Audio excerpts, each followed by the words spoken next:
비례표심도 여러 내물 한번 정리를 해봤는데요. 국민의미래와 조국혁신당, 더불어민주연합이 각각 28.5%, 24.8%, 21.9%입니다.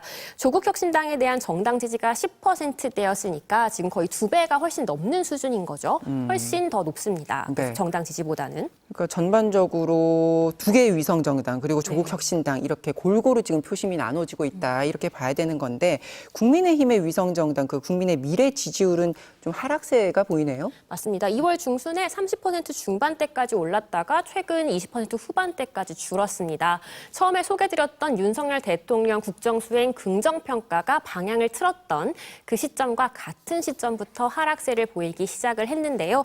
요거는 조금 더 지켜봐야 될 것 같습니다. 그리고 또 그래프에서 눈에 띄는 부분이 더불어민주연합과 조국혁신당의 순위가 이렇게 바뀌는 뒤집히는 부분도 있는데 이게 언제쯤이었습니까? 시점으로 보면 3월 13일부터 순위가 완전히 바뀌었습니다. 그 뒤부터는 차이가 점점 벌어지고 있는데요. 공식 창당한 지 열흘 만에 벌어진 일입니다. 그런데 최근에는 더불어민주당의 위성정당인 더불어민주연합에 대한 비례투표 의향이 점점 조금씩 올라오고 있는 모양새여서 이 부분도 선거 막바지까지 한번 지켜봐야 될 것 같습니다. 네, 앞으로 또 변수가 있고 민심이 어떻게 바뀔지 모르기 때문에 저희가 확언할 수는 없습니다만 만약에 이대로라면 각 정당은 몇 석 정도의 비례 의석을 갖게 되는 겁니까?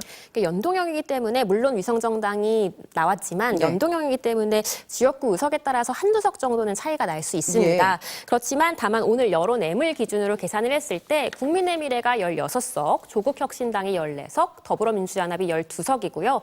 개혁신당과 녹색정의당은 각각 2석씩 가져갈 것으로 보입니다. 그러면 이건 2016년에 국민의당이 얻었던 맞아요. 의석수랑 뭐 지금 조국혁신당이 비슷하다 뭐 이렇게 볼 수 있나요? 네, 오늘까지 나온 여론조사 기준으로는 그렇습니다. 다만 지난 2020년에 열린민주당 기억하실 텐데 그때 뭐 여론조사에서 15% 가까이 나왔지만 실제로는 그렇게까지는 나오지 않았잖아요. 그래서 조금 더 지켜봐야 될 것 같습니다. 알겠습니다.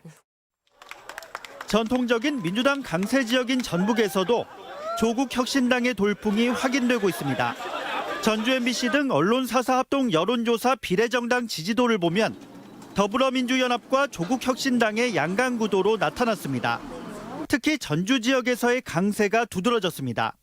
전주 울가병에서는 40%에 육박하는 지지도로 더불어민주연합을 제치고 조국혁신당이 1위를 차지했습니다. 다른 선거구도 30%대 견고한 지지도를 보이며 전체적으로 더불어민주연합과 오차 범위 내 선두권을 형성했습니다. 40대에서 60대 유권자의 지지가 높아 더불어민주연합과의 대등한 경쟁이 이루어진 겁니다. 20대 총선 국민의당 이후로 전북에서 민주당 위성정당을 제외한 가장 높은 득표율의 비례정당이 될 가능성도 보입니다. 3년은 너무 길다. 검찰 독재 조기 종식에 공감하며 조국혁신당에 보내주시는 국민 여러분의 성원과 지지에 깊은 감사의 말씀을 드립니다. 창당한 지 한 달도 되지 않았음에도 조국혁신당이 선전하는 것은 선명한 정권 심판론이 한몫했습니다. 윤석열 대통령과 한동훈 국민의힘 비상대책위원장을 비판하며 존재감을 높인 겁니다. 민주당에 상당히 실망을 하면서도 어떤 다른 대안을 찾지 못하고 있던 이런 유권자들의 마음을 상당히 좀 흡수한 것 같고요. 목표인 10석을 넘는 의석 확보도 가능하다는 전망까지 나오면서 비례 후보 11번에 이름을 올린 강경숙 원광대 교수 등 전북 출신의 당선도 관심사가 되고 있습니다. 이번 조사는 전주 MBC 등 4개 언론사가 콜리아 리서치에 의뢰해 지난 23일부터 사흘간 전화 면접 조사 방식으로 진행됐으며 그 밖의 사항은 중앙선거여론조사 심의위원회 홈페이지를 참조하면 됩니다. MBC 뉴스 강동엽입니다.